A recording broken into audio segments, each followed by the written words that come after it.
we want to know whether this engine's any good, but we can't find that out because we don't have a key. This car's got completely soaked, so it's likely that there's water in everything, so it wouldn't be a good idea to try and start it anyway. There could be some likeliness that the key is somewhere in that mess in there, so I think the first step is to try and have a search party, look for a key. But before we even get onto that, I want to preserve this wing, because if we open this bonnet up, it damages this wing, and this seems like the only good thing on the car, and this door as well. This door seems pretty good, and it's full carbon fibre, so let's get this bonnet off before it causes any more damage. I don't want to throw this away, because there might be a small chance that it actually could be repaired. The bonnet on a GT3 was £12,000, so on an RS, I dread to even think what it costs. Look at that. This is gonna go on your wall. Yeah, this is really light though. What would happen if we put a jumper pack on that battery? I have no idea. I mean, we could try it. That's what, because that... Like, electrical fire is one, but like, it's... So, fire extinguisher, battery... Because I think if the key is in here, and that battery pack does power something and the dash works, the ignition would come on because the key's in the car. Yeah, but if it's been underwater, then nothing might work. Then yeah, it might just, I mean, it might just pop fuses. Porsche does make good cars, so I don't know. Yeah. I can't see any key. It could still be in the water, but I think the interesting thing would be to put power to that battery and see if anything happens, because if it does, it's quite positive if it does. The best thing about this is that we can't make it worse. That's exactly what I said with my P1. That's exactly. So here goes nothing. But before we put power to the battery, we wanted to just get rid of the broken glass on this door. Just again to stop any more damage happening. And this thing just lifted out. And once that's done, we can now get the jumper pack out. See what happens. See if anything does anything. Is this gonna cause a fire and short out, or is something gonna work? I've never rebuilt a flood damaged car, so I have no idea where to start. Oh, we got light. Oh my god, the lights come on! It's flashing! What's happening? I've never seen it flash. Why is it doing that?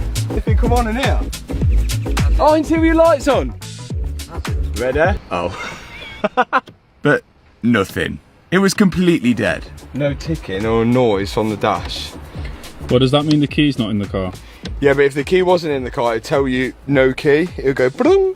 So it's the fact the ignition isn't working at all? Yeah, so there's nothing here. There's some kind of problem here, but that could be a fuse, or this could be completely gone because it's soaking.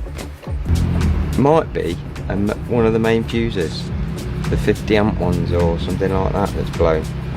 And that would just cut all the power to the whole car? Well, it might be more than one that's blown. So we started to check all the fuses that we could see in the car in an attempt to try and get the instrument cluster to work. That way it would tell us whether the key was in the car or not. And there were a few fuses broken, but it doesn't matter how many fuses we changed, it still didn't seem to make any difference. So the main fuses for the car, the big ones, the bad boy ones, are right underneath the dashboard with a pyro fuse. Like literally all the way behind it, in a box behind there. That means the whole dash has got to come out to get to them. And then we won't know whether anything works until you put it all back together, which is a bit silly. This is quite a difficult one really, because we may need to ring Porsche to try and see if we can actually get a key for the car, because that could be a problem in itself. And then will they give us a key if they can't code it to the car because the ignition doesn't come on or nothing works? As I've found out from doing the GT3, the main fuses are right behind the dashboard, and you've got to remove everything to get to them. And if some of these are blown, then we wouldn't have power to anything else in the car. We've been fairly unsuccessful there, but as we thought, most of the electrics on this are completely got a mind of their own at the minute. So we're kind of like at a loose end really until we get the dash out, and then when we get the dash out we can see the main fuses and check them as well. That would really help.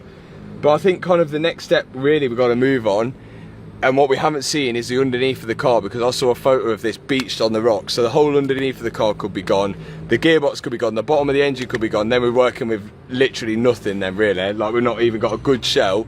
At the minute we've got one good wing, two good doors ish. And if the engine is battered to pieces when we see underneath, then it's really not looking good for me.